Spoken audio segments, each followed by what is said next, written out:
Hello, good day. In the last video, I showed you how to make your name reservation request. After you've made the request payments made and your name has been approved by CAC, the next step is to go ahead with the registration process.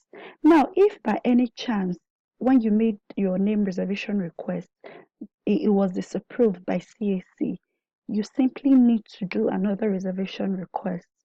Remember to use the public search. Be sure there's no existing business that has the same name or closely related name to what you have chosen, and then do the name reservation request all over again. Check the last video if you missed that. Now let's delve into the business of this time. You come in, first things first, you log into the CAC portal, services.cac.gov.ng. Okay, log in here.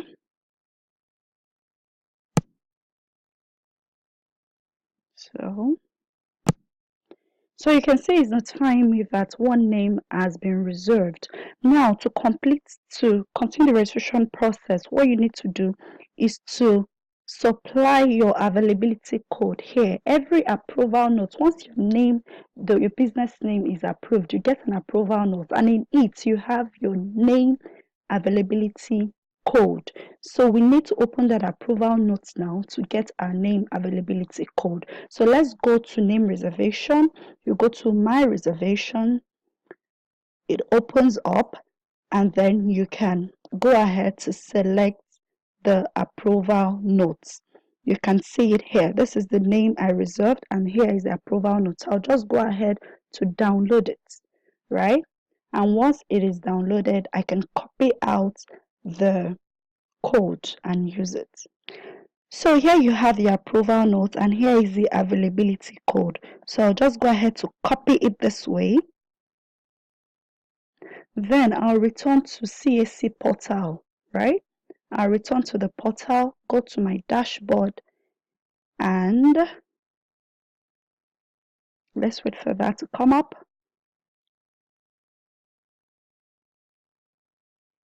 And then you come here to enter your availability code. So it tells you that kindly note that by starting registration as a public user, you agree to become a director, proprietor, or trustee, as the case may be. Because we created a personal account to be able to do this registration by ourselves instead of going through accredited agents. Accredited agents have a different portal or a unique portal where they register businesses for people. So here you are registering a business for yourself. It is assumed that it is your own business. So automatically you'll be entered in as a director if you're doing a limited liability company, or a proprietor or trustee, as the case may be, right? So we go ahead because we are registering our business by ourselves. So we can go ahead with this.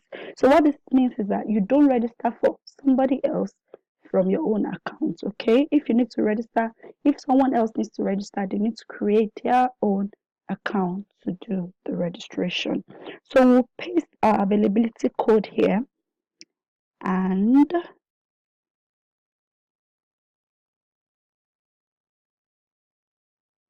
once you enter the code, this comes up. So this shows you your pre-filled information. You'll just have to fill in the rest of the blank spaces. So I filled in the necessary spots. I'll just go ahead to start registration. Then it opens up the next page. Now we're going to have 7 pages, as you can see here, where I'll enter presenter's detail, business details, particulars of proprietor, nature of business, documents, preview, payments, and that's it. So I'll fill in all these forms one after the other, and I'll get back, okay?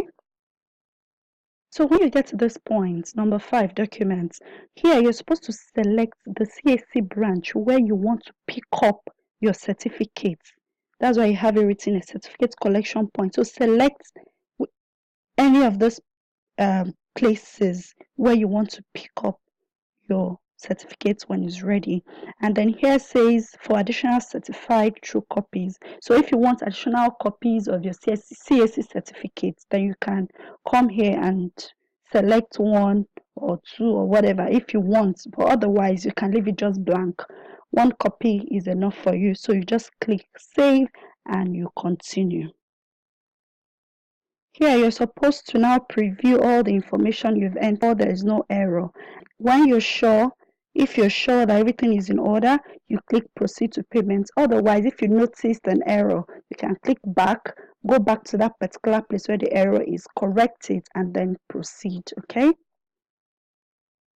And once you're sure the information you entered are all correct, you can click on proceed to payment. And that's the final point. You'll now be required to make payments via remitter. So click on remitter and go through the payment process the same way we did when we were trying to reserve a name, the same payment process. So once payment is made, you come back here and complete the registration process. Watch out for the next video. Thanks for watching.